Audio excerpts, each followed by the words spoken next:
Hello everyone, welcome back to my channel in Yapping with Annies and आप मुझसे फिर से बात कर रहे हो।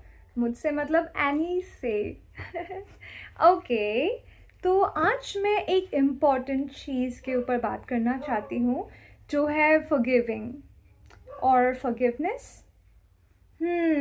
ये वर्ड थोड़ा सा क्रिटिकल हो जाता है हमारे लिए एंड आई नो वाई क्योंकि पहली बात तो फॉरगिव करना इजी नहीं है एंड दूसरी बात अगर हम फॉरगिव कर भी देते हैं तब भी डू वी रियली फॉरगिव और can we really forgive.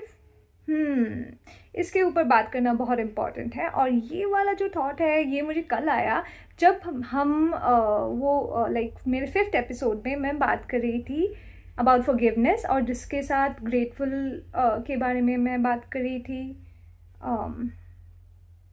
Grateful के बारे में बात कर रही थी क्या?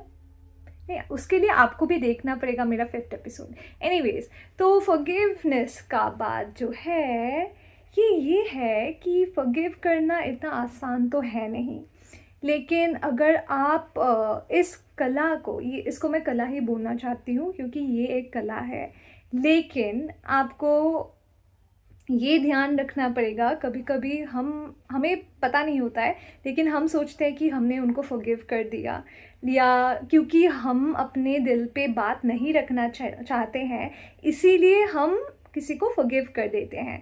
पर इज़ इट रियली करेक्ट? क्योंकि कभी कभी हम फॉरगिव तो कर देते हैं पर मन में जो हमारा एक दुख रह गया था जिसके वजह से हम कभी किसी को फॉरगिव नहीं कर पा रहे थे या क्योंकि उनसे वो रिएक्शन वो एक्सपेक्टेशन जो हमें थी कि वो लोग शायद कुछ अलग तरीके से बर्ताव करेंगे, वो नहीं हुआ, वो पहले से मतलब वो सेम ही है अभी तक, या अगर ऐसा है कि उन्होंने कभी माफ़ी नहीं मांगी है तो फिर हम क्या करेंगे अबाउट दैट? तब तो थोड़ा सा मुश्किल हो जाता है फॉरगिव करना। लेकिन मैं क्या सोचती हूँ, बिफोर फॉरगिविंग सबको फॉरगिव करना चाहिए। आपके लाइफ में जो भी है जिन्होंने भी आपको हर्ट किया होगा तो उनको फॉरगिव कर देना चाहिए, क्योंकि पहली बात तो अगर उन्होंने आपसे कभी माफ़ी नहीं भी मांगी है या उन्होंने कभी सीखा भी नहीं है, उनको कभी पता भी नहीं चला है, बहुत सारे रीजंस हो सकते हैं, फिर भी हमें क्यों फॉरगिव करना चाहिए? बिकॉज़ उससे हमें फ़ायदा है। जो हर्ट हम हो रहे थे उससे हमें इफ़ेक्ट हो रहा है, हमारी लाइफ में उससे इफ़ेक्ट हो रहा है जो हमें कभी कभी पता भी नहीं चलता। हमारा एक्सप्रेशंस, हमारे इमोशंस, जैसे कि हम कभी कभी हमारे इमोशंस को हैम्पर होने देते हैं हमारे ऊपर, तो वो किसके वजह से होता है? क्योंकि कहीं ना कहीं कहीं एक चोट लगा था, पहले भी हो सकता है, रिसेंटली भी हो सकता है, या ऐसा कुछ किसी क्लोज पर्सन ने बोल दिया होगा, और अगर क्लोज नहीं भी है तो उन्होंने बोल दिया होगा जिससे हमें थोड़ा सा बुरा लग गया था। बट उसको पकड़ के अगर हमने रखा, अगर ऐसा हुआ कि ठीक है आपको आपको फॉरगिवनेस नहीं आ रहा है, ये अंदर से आने वाली चीज़ है, लेकिन हम एटलीस्ट इससे प्रैक्टिस कर सकते हैं कि पहले हम उनको फॉरगिव करें, ठीक है फॉरगिव करें, फिर उसके बाद इसका मतलब ये नहीं कि हमारा जो दबा हुआ इमोशंस है तो वो चला जाएगा, वो गुस्सा, वो सैडनेस, वो दर्द वो नहीं जाएगा। तो उसके लिए वो बार बार जब आप पहली बार फॉरगिव करोगे उसके बाद आपको बहुत सारे क्वेश्चंस आएंगे।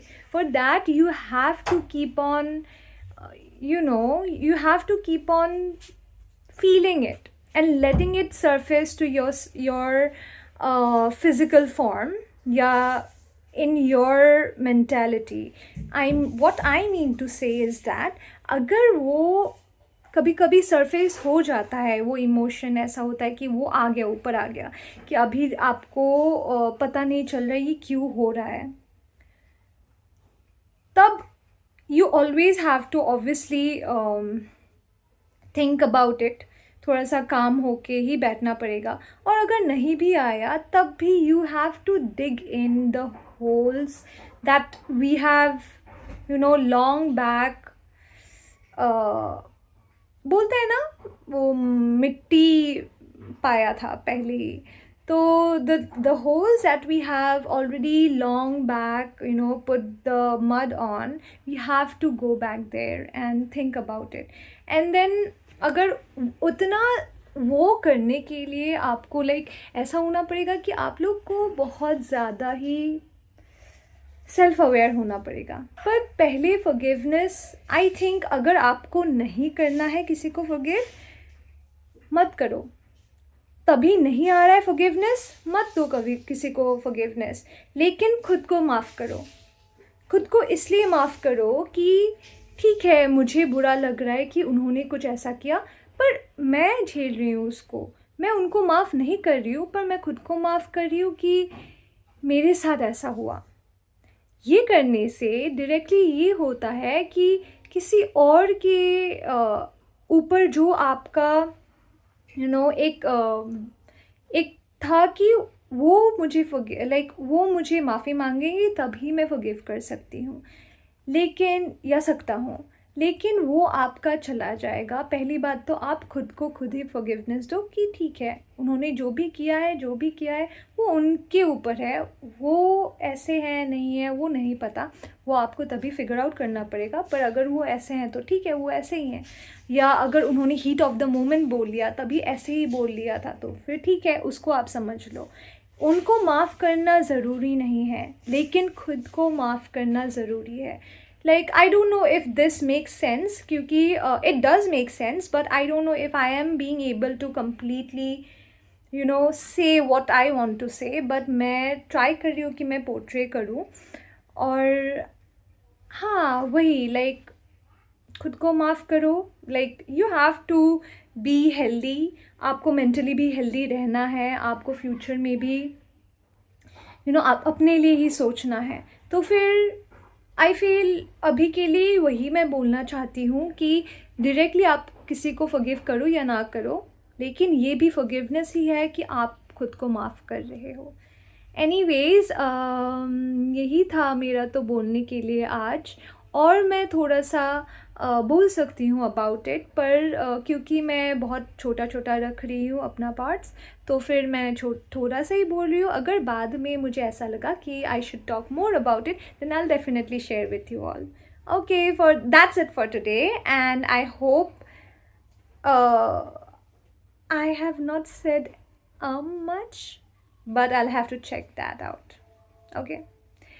Okay, bye. Take care till then.